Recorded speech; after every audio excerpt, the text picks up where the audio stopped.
पूरी गीता में एक बात बार बार पढ़ने को मिलती है और वो ये कि मनमानी छोड़ दी जाए। देखो, वासना प्रधान जीवन कौन जीता है? मनमाना करता है वही। न गुरु की माने, न माँ बाप की माने, न शास्त्र की माने, न भगवान की माने, अपने मन के कहे अनुसार चल रहा है, वासना के वशीभूत हो रहा है। तो ये मनमानी छोड़ने की बात गीता में बार बार आती है। नियम करने की जगह नहीं है ठीक से। 3 प्रकार का धन, बाकी उसमें अवान्तर कई आ जाएंगे, बाकी मुख्य ये 3। एक समता का धन, दूसरा एकता का धन, तीसरा असंगता का धन। ये 3 धन कैसे? तत्व दृष्टि से एकता का धन, हृदय की दृष्टि से समता का धन। हृदय में वास होगा ना उसका। और व्यवहार की दृष्टि से असंगता का धन। व्यवहार में किसी से मिले जुले, बातचीत हुई, पर ऐसा नहीं कि रात को सपने में उसको देखते रहे।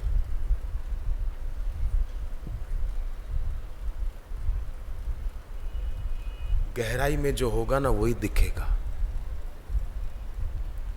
तो ये 3 प्रकार का धन जिसको पाना है, पाना है इतना ही नहीं, जिसको बढ़ाना है।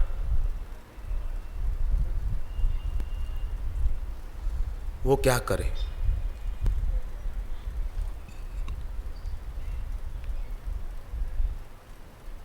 सबसे पहला काम,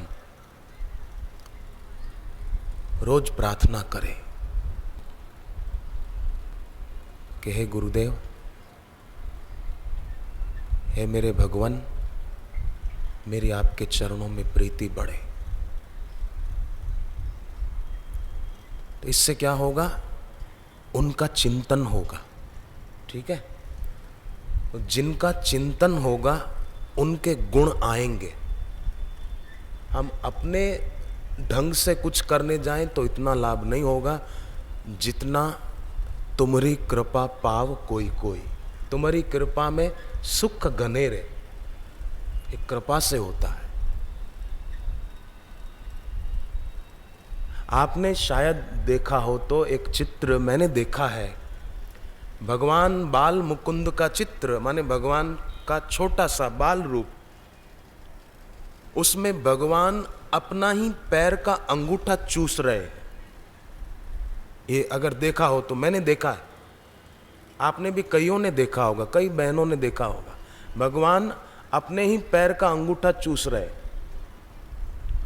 तो एक संत ने समाधि लगाई और भगवान से प्रश्न किया अपने अंतर मन में ही कि प्रभु, क्या बात है, आप अपने ही पैर का अंगूठा क्यों चूस रहे हैं? भगवान ने संत को हृदयाकाश में प्रेरणा दी कि सब लोग मुझसे मेरे चरण की भक्ति मांगते हैं कि अपने चरणों की प्रीति दे दो, अपने चरणों की भक्ति दे दो।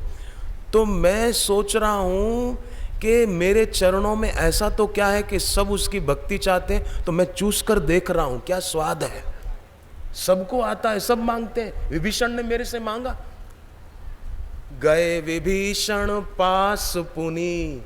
जब विभीषण के पास हम गए थे, गए विभीषण पास पुनी, कहे पुत्र वर मांग। हमने कहा बेटे वर मांग, ते ही मांगे भगवंत पद, कमल अमल अनुराग। उसने भी चरणों का अनुराग मांगा।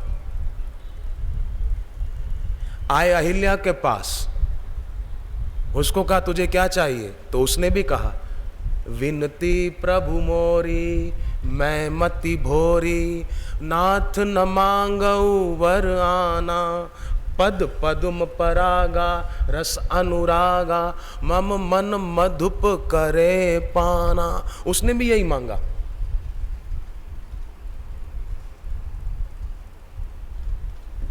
सुग्रीव ने यही मांगा, शबरी ने यही मांगा।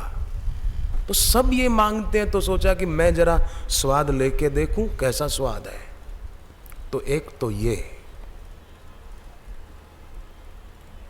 उनका चिंतन प्रगाढ़ होगा तो उनके महत् गुण हम में आएंगे। और दूसरा, हम स्वयं को प्रेम करना सीखें। जो स्वयं को प्रेम करता है वही दूसरों को प्रेम कर सकता है। पर आज उल्टी गंगा है। लोग बोलते पड़ोसी से प्रेम करो, उससे प्रेम करो, इसको प्रेम करो। और कॉलेज में तो लड़के लड़कियां बोलते हैं आई लव यू, आई, मैं तुमको प्यार करता हूं। क्या खाक प्यार करता है? अपने को प्यार नहीं करता वो दूसरे को भी प्यार नहीं कर सकता। जो अपने को धोखा दे रहा है वो दूसरे को भी धोखा देगा, देगा और देगा। अपने को प्यार नहीं किया। देखो, जिसके स्वयं के जीवन में प्रेम की ज्योत नहीं जली, उसका प्रकाश दूसरों तक कैसे पहुंच पाएगा? ये जरा सोचने की बात है। पानी की बोतल पर शरबत का लेबल लगा दे कोई, तो वो शरबत नहीं हो जाएगा। ठीक बात है। तेल का डब्बा है और उस पर लगा दे शुद्ध देसी घी, तो वो देसी घी हो जाएगा? नहीं। जो बोले मैं तुमको प्रेम करता हूं, मैं तुमको प्रेम करती हूं, वो खुद को ही प्रेम नहीं कर पाया तो दूसरे को प्रेम क्या खाक करेगा? हम वही देंगे जो हमारे में है, जो हमारे पास है वही देंगे। लेबल लगा देने से तेल घी नहीं हो जाएगा।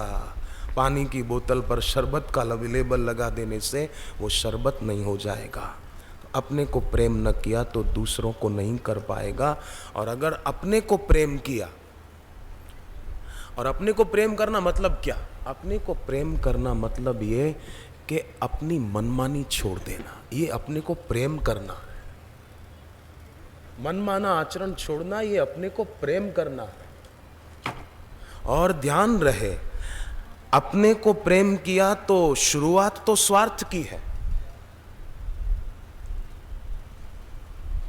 शुरुआत स्वार्थ की है, परंतु इसमें परार्थ के और परमार्थ के फूल लगेंगे। परार्थ के फूल, परमार्थ के फूल लगेंगे। और ऐसे लगेंगे कि दूर दूर तक उनकी सुवास पहुंचेगी। ईश्वर तक यही सुवास पहुंचती है, बाकी केवड़े की, चंदन की, मोगरे की सुवास नहीं पहुंचती। तो आजकल कई लोग जीवन की सुगंध तो पाई नहीं और बांटने निकल पड़ते।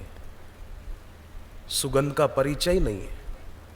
मैंने दीक्षा के समय, जब गुरुदेव के आगमन के पूर्व दीक्षा वाले बैठे थे, तब एक निवेदन किया था।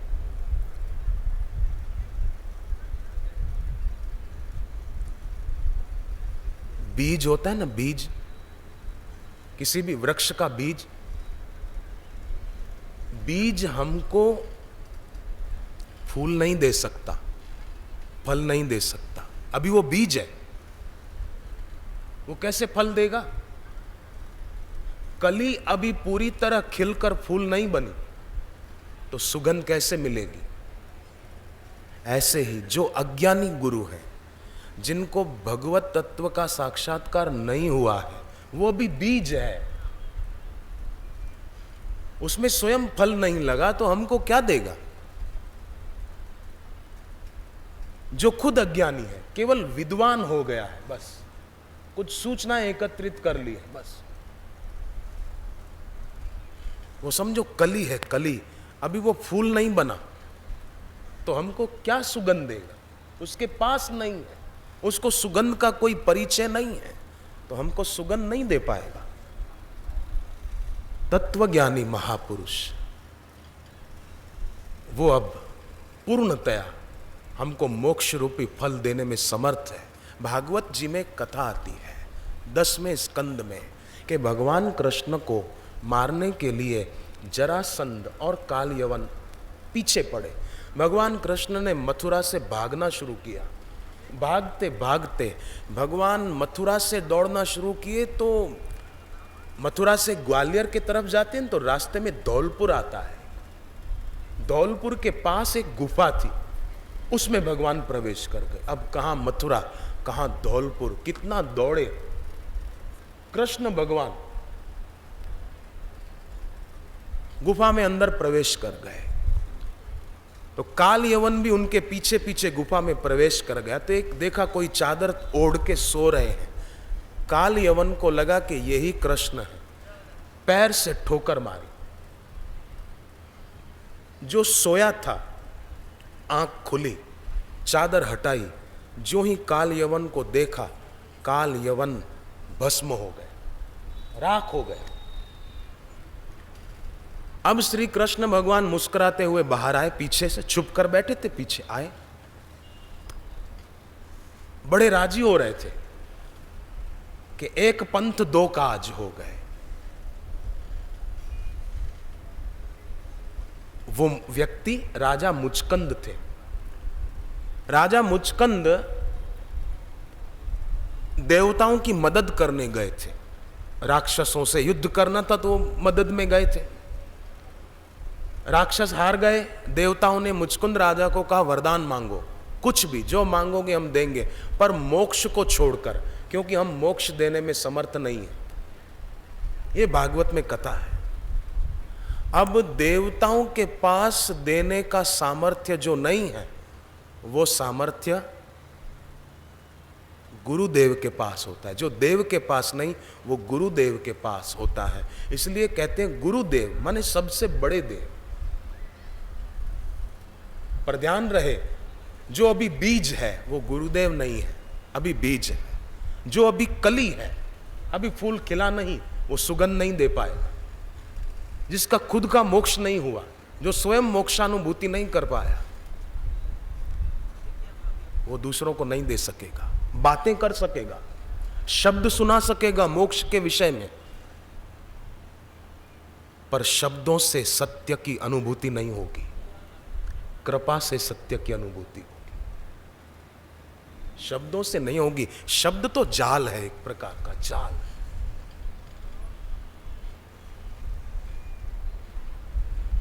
मुचकंद राजा को देवताओं ने कहा कि मोक्ष को छोड़कर कुछ भी मांगो। तो राजा ने कहा मैंने बहुत मेहनत की, थक गया हूं, मैं सोना चाहता हूं, और मेरी नींद में अगर कोई विक्षेप डाले तो वो मेरी दृष्टि पड़ते ही भस्म हो जाए। देवताओं ने कहा ऐसा ही होगा। ये बात कृष्ण भगवान को पता थी, इसलिए उसी गुफा में भाग के आए, पीछे छुप गए। काल यवन को लगा कि यही कृष्ण है, लात मारी, मुचकंद राजा की नजर पड़ी, वो भस्म हो गया।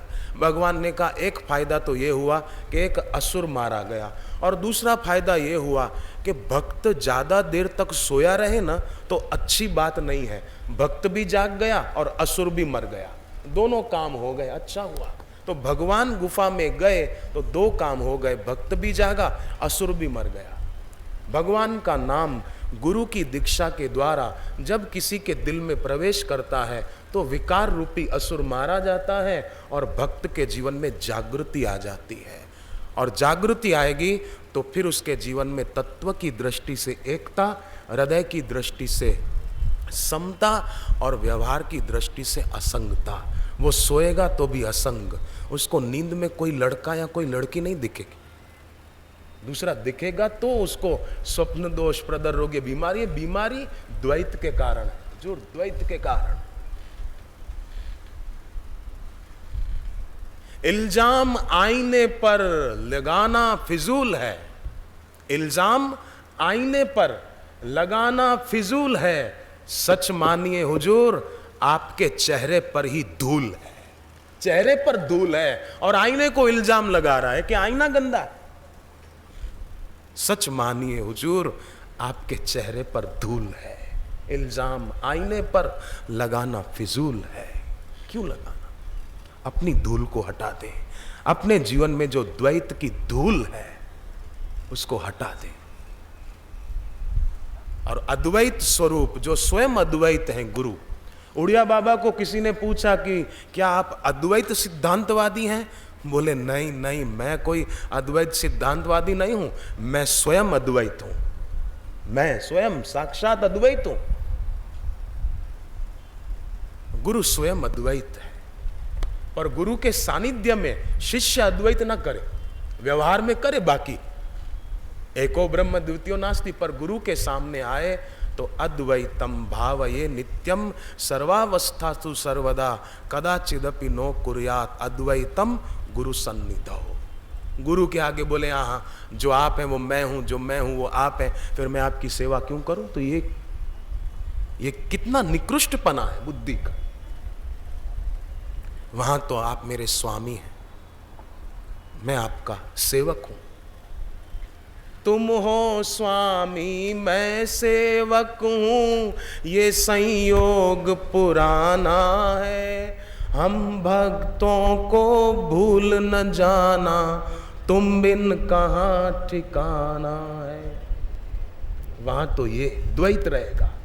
और भक्ति के लिए स्वीकार किया हुआ द्वैत अद्वैत से भी बहुत ऊंचा होता है। भक्ति के लिए जो स्वीकार किया, तो हमारे में प्रेम हो, हम स्वयं को प्रेम करें। जो अपनी मनमानी छोड़ रहा है वो अपने को प्यार कर रहा है। बाकी इच्छा हुई तो फिल्म देखने चला गया, इच्छा हुई तो होटल में पेप्सी पीने चला गया, तो समझो वो अपने को प्रेम नहीं कर रहा, वो अपने को धोखा दे रहा है। और जो अपने को धोखा दे रहा है वो गुरु को धोखा देने में भी देर नहीं करेगा, वो दोस्त को धोखा देने में देर नहीं करेगा, वो लड़की हो तो अपनी सहेली को धोखा देने में देर नहीं करेगी। आप देखो चारों तरफ कहलाने वाले बड़े बड़े नेता बातें तो शांति की करते हैं और प्रेम की करते हैं, परंतु घृणा का जहर वही फैलाते हैं चारों तरफ। तो धोखा जो अपने को देता है वो धोखा अपने को जागने नहीं देता। दीप जला ही नहीं तो रोशनी कैसे मिल पाएगी, फूल खिला ही नहीं तो सुगंध कैसे मिल पाएगी। स्वयं को प्रेम करे, घृणा न करे, स्वयं को कभी कोसे नहीं, मेरा भाग्य ऐसा है क्या करूं, मेरे भाग्य में होगा तो मेरे को पैसा मिलेगा, नहीं। आत्मविश्वासी जो होता है वो भाग्य को अपने पुरुषार्थ का चेला समझता है और अपना इच्छानुवर्ती बना लेता है भाग्य को। मुझे एक बड़े विद्वान ज्योतिषी ने कहा, बुजुर्ग हैं वो, अभी जीवित है, मुझे कहा आप आपकी जन्म पत्री मंगाओ, मैं देखकर कुछ देखूं और बताऊं। मैंने कहा कि जन्म पत्री में साहब होने की बात लिखी होती है, करना इंसान के हाथ में है, इसलिए जन्म पत्री न मैंने कभी मंगाने की सोची है, न कभी भविष्य में मुझे ये ख्याल आएगा। उसमें होना लिखा है, करना नहीं लिखा है। करना इंसान के हाथ में है, और करना हाथ में है तो ध्यान रखना, करना हाथ में उसका मतलब मनमानी नहीं करना। करना है कर्म के पथ पर चलना हो तो धर्म के रथ पर बैठ के चलना। कर्म के पथ पर जो धर्म के रथ पर बैठकर चलेगा उसकी जीत होगी कदम कदम पे। पर कर्म के पथ पर तो चल रहा है, पर अधर्म के रथ पर बैठ गया वो कभी विजेता नहीं बन सकता, हारेगा, विफल होगा। कदम कदम पर दुख उसके पीछे पड़ा रहे। और जो कर्म के पथ पर धर्म के रथ पर बैठकर चलेगा, तो जैसे हम सूर्य की ओर मुंह कर देते हैं तो परछाई पीछे हो जाती है, ऐसे ही दुख पीछे रह जाएगा, ये आगे निकल जाएगा। पर सूर्य को पीठ दे दें तो परछाई सामने रहती है। ऐसे ही धर्म के रथ पर नहीं बैठा, कर्म के पथ पर चलने के लिए, तो परछाई आगे रहेगी, दुख सदैव आगे आगे रहेगा, साथ चलेगा।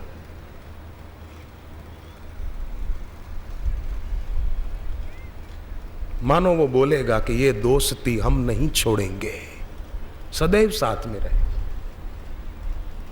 इसलिए सावधान, अपने को कोसना नहीं, अपने को प्रेम करना। और प्रेम करना मतलब समझ गए, अपनी मनमानी छोड़ना। गुरमुख नाम जपो मन मेरे, नानक पाओ सुख गनेरे। एक ठिंगना आदमी, ध्यान दे, अब सिद्धांत दृष्टांत के बिना समझ में नहीं आता। एक ठिंगना आदमी। वो गया, सरगस वाले होते हैं ना, सरगस दिखाते हैं, सरगस वालों के कार्यालय पर पहुंचा, मैनेजर से मिलने की इच्छा व्यक्त की, चिट्ठी भेजी मैनेजर के पास, और चिट्ठी में उसने लिखा था कि मैं दुनिया का सबसे बड़ा छोटा आदमी हूं। ध्यान दे शब्दों पर, फिर से कहता हूं, ध्यान न दिया हो। चिट्ठी में लिखा, मैं दुनिया का सबसे बड़ा छोटा आदमी हूं, आपसे मिलने की इच्छा लेकर आया हूं। मैनेजर ने चिट्ठी पढ़ी, दिमाग चकरा गया उसका। मैं दुनिया का सबसे बड़ा छोटा आदमी, कमाल है। मैनेजर की जिज्ञासा और बढ़ी कि अब तो मैं मिलूं इसको। अब मैनेजर ने देर नहीं की और काम एक तरफ रख के खुद मिलने के लिए आ गया उसके पास। और मैनेजर ने उसको कहा कि भाई, तुम्हें किसने कहा कि तुम सबसे बड़े हो? मैनेजर ने कहा, तुमको किसने कहा? तुम्हारी हाइट कुल मिला के मुझे 4 फीट से ज्यादा नहीं लगती, अंदाज से करीब लगभग 4 फुट 1 इंच कम ज्यादा, और तुमने लिखा कि तुम सबसे बड़े हो। बोले नहीं नहीं साहब, आप चिट्ठी ध्यान से पढ़िए, मैंने लिखा है मैं दुनिया का सबसे बड़ा छोटा आदमी हूं, ठीक से पढ़ो। मैनेजर ने फिर से चिट्ठी पढ़ी, बोले हाँ, सबसे बड़ा छोटा आदमी। मतलब क्या? बोले मतलब ये कि आप दुनिया के सब ठिंगने लोगों को इकट्ठा करो, उन ठिंगनों में सबसे बड़ा मैं होऊंगा, 4 फुट का हूं। सारे ठिंगने जितने भी हैं उनको इकट्ठा करो, उन ठिंगनों में सबसे बड़ा मैं। मैनेजर को हुआ कि वाह भाई वाह, कैसी विधायकमकता है, कैसा पॉजिटिव थिंकिंग वाला आदमी है। अब देखो, इतने छोटेपन में भी इसने बड़प्पन खोज लिया। ये बात पते की है। इसको दुख नहीं है कि मेरी हाइट कम है। बोले नहीं, दुनिया में जितने ठिंगने हैं वो सबसे बड़ा मैं हूं, सबसे बड़ा छोटा आदमी। ये है अपने को प्रेम करना, कुछ भी हो, पर अपने को कोसना नहीं कि मैं ऐसा क्यों, मैं वैसा क्यों। नहीं, परिणाम अगर अभी कोई दुखद आ रहा है, कोई रोग आ रहा है, तो देखो कि हमने बीज कैसे बोए थे।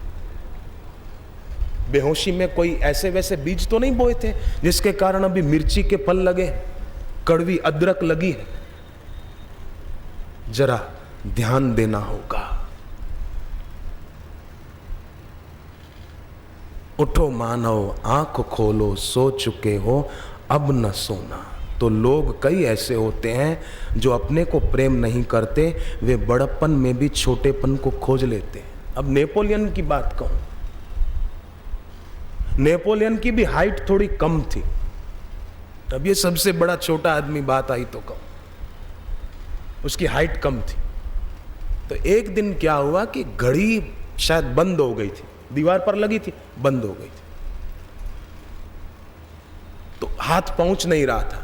तो उनका जो अंगरक्षक था वो आया, बोले साहब मैं कर देता हूं, ठीक, मेरी हाइट बड़ी है, मैं थोड़ा बड़ा हूं, मैं कर देता हूं। और नेपोलियन गुस्से में आ गया, बोले तुमने ऐसा क्यों कहा कि मैं बड़ा हूं, माफी मांगो, बोलो कि नहीं मैं छोटा हूं, तुम छोटे हो, बड़ा मैं नेपोलियन बोनापार्ट।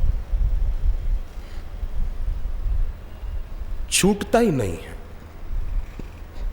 ये बड़प्पन में छोटेपन को खोजना हुआ। बुद्धिमान भक्त ऐसा नहीं सोचते हैं। बुद्धिमान भक्त तो दुख में भी सुख बना लेते हैं। जैसे बापूजी बताते हैं कि संत तुकाराम जी को एक बार कुछ दुष्ट लड़कों ने पकड़ लिया, मुंडन करा दिया, सिर पे हल्दी और चूने का लेप लगा दिया, गधे पे उल्टे मुंह बिठा दिया, गले में गाजर और बैंगन की माला पहना दी, पूरे नगर में घुमाने लगे। घुमाते घुमाते जब उनके घर के सामने से गुजर रहे थे तो तुकाराम जी की पत्नी जो थी वो जरा तेज मिजाज वाली थी। आजकल जरूरी है बहन, थोड़ा थोड़ा एकदम सीधे साधे भी नहीं रहना। वो तेज मिजाज वाली थी, तो लड़के जो थे वो डर कर भाग गए, तुकाराम जी की पत्नी को देखते ही भाग गए। कैसा प्रभाव रहा होगा उसका। तुकाराम जी की पत्नी, दुष्ट लड़के भाग गए। पत्नी पति को अंदर ले आई और कहा कि मैंने आपको कितनी बार कहा है, आप जरा तो सोचो, वो लोग इतना आपको तंग करते हैं, परेशान करते हैं, और आप हैं कि सब सह लेते हो। तुकाराम जी ने कहा, उन्होंने मेरे को कहाँ तंग किया है, मेरे सिर में रूसी बहुत हो गई थी, बाल कटाने को पैसे नहीं थे, तो उन्होंने तो बड़ी कृपा कर दी, मुफ्त में मुंडन करा दिया, और दोबारा रूसी ना हो जाए उसके लिए हल्दी और चूना भी लगा दिया, फिर से डैंड्रफ ना हो। और पूरा नगर मैंने देखा नहीं था, उन्होंने मुझे पूरा घुमा दिया। और हमारे पास सब्जी खरीदने को पैसे नहीं थे, 7 दिन तक सब्जी चले उतना गाजर और बैंगन का हार पहना दिया। घाटा क्या हुआ? ये है देखो, दुख में भी सुख खोजने की कला, हृदय में समता, एकता, व्यवहार में असंगता, ये सब गुरु की उपासना से आता है। ये 3 प्रकार का धन खास है। बाकी का धन किसी को कितना भी मिल जाए तो वो किसी महत्व का नहीं है। एक आदमी को लुटेरों ने पकड़ा, घेर लिया, उसको चाकू दिखाया, किसी ने बंदूक निकाली और कहा, धमकी दी, तेरे पास जो है वो दे दे, जल्दी कर, नहीं तो तेरी जान ले लेंगे। बंदूक देखिए, ये चाकू देखा, तेरी जान ले लेंगे, जल्दी कर, जो कुछ है वो दे दे। तो वो आदमी कहने लगा, जरा सोच लेने दो मेरे को। अरे इसमें सोचना क्या है, जल्दी निकाल, नहीं तो तेरी जान की खैर नहीं, मार डालेंगे तेरे को, जान ले लेंगे। बोला नहीं नहीं, मेरे को जरा सोचने दो। लुटेरे बोले, सोचने की बात मत करो, जल्दी दे दो। तो वो बोला, ठीक है, मैंने सोच लिया, मेरी जान ले लो तुम। बोले क्या बोलते हो? बोले हाँ, तुम मेरी जान ले लो, क्योंकि मैंने संपत्ति तो बहुत कठिनाइयों से कमाई है कि बुढ़ापे में काम आए। तुमको लेना है तो जान ले लो, ये तो मुफ्त में मिली है, ऐसे ही मिली है, जान ले लो तुम भले, बाकी मैं पैसे नहीं दूंगा। अब देखो, उसकी बात पर हमको लगता है कि पागल आदमी था, धन देकर जान छुड़ाना नहीं चाहता, भले मेरे को मार डालो पर धन मत लो, मेरी जान ले लो पर धन मत लो। पर देखा जाए तो सारी दुनिया में लोग यही कर रहे हैं, अपने कीमती सांस गंवा रहे हैं, और जो पा रहे हैं वो साथ में जाने वाला नहीं है। अपनी जान बेच रहे हैं, अपने कीमती श्वास बेच रहे हैं। पर धन भागी हैं वो जो सत्संग में पहुंचते हैं, दीक्षा लेते हैं, जप करते हैं, तो सांस खर्च होने के साथ साथ वो कमाई भी हो रही है जो साथ जाएगी, जो सांस पूरे होने पर भी पूरी नहीं होती, समाप्त नहीं होती। वो पूंजी है जो हम कमा रहे हैं। पर लोग संसार में क्या करते हैं? वित्त को एकत्रित कर रहे हैं, चित्त को वितरित कर रहे हैं। माने अपना चित्त जो एकाग्र करना था उसको बहिर्मुख कर रहे हैं, भोगों में फंसा रहे हैं, चिंतन ज्यादा वो कर रहे हैं संसार का, और वित्त एकत्रित कर रहे हैं, पैसा इकट्ठा कर रहे हैं, बस पैसा पैसा पैसा। कमाओ, मना बिल्कुल नहीं, कमाना चाहिए, परंतु वो ही सब कुछ न हो जाए, वो ही सर्वस्व न हो जाए। जो जहर खाकर मर जाते हैं ना, आत्महत्या करते हैं, कई लोग कर लेते हैं ना, हम आए दिन खबरें पढ़ते सुनते हैं। तो जो जहर खाकर मर जाते हैं उनमें और अपनी सांसें जप तप और सत्संग के बिना गंवाने वालों में ज्यादा अंतर नहीं है, दोनों बराबर ही है। जहर खाकर मर गया और जो सांसें यूं ही गंवा रहा। तेरा हीरा जन्म बीता जाए रे, भजन कर गोविंद का। सच्चा धन क्यों न कमाया जाए? तो पुनर्विचार करना, बार बार मन में सोचना कि हम अब तक क्या करते रहे हैं, किस ढंग का सौदा हमारे जीवन में चल रहा है, हम क्या गंवा रहे हैं और क्या कमा रहे हैं। मकान यहाँ बना रहे हैं, पैसा यहाँ जमा कर रहे हैं, और स्वयं को देखो तो मौत की तरफ भागे चले जा रहे हैं। रे मन मुसाफिर निकलना पड़ेगा, काया कुटी खाली करना पड़ेगा।